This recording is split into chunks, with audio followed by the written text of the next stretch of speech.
देखिए, आज का हमारा सवाल है, एक व्यक्ति गेहूं के भाव में 20% की कमी होने पर 600 रुपये में पहले से 10 किलोग्राम अधिक गेहूं खरीद पाता है। गेहूं का प्रारंभिक भाव तथा गेहूं का नया भाव क्या होगा? परीक्षा में मोस्टली एक ही पूछा जाता है, तो प्रारंभिक भाव पूछते हैं या फिर गेहूं का नया भाव पूछते हैं। तो इसे हम कैसे करेंगे उसे हम देखते हैं। अब देखिएगा, 20% की कमी हुई है।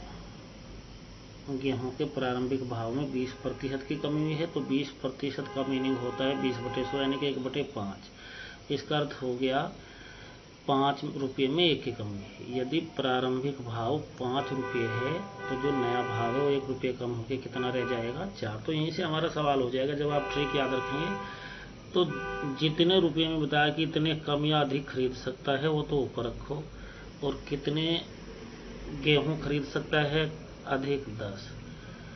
और अब अगर नया भाव निकालना है, नया भाव किससे आएगा? पुराने भाव से, और पुराना भाव निकलेगा नए भाव से।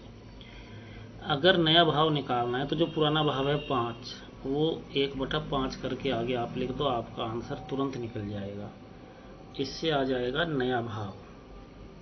और अगर पुराना भाव निकालना है तो यही 600/10, तब गुणा करानी है 1/4 से।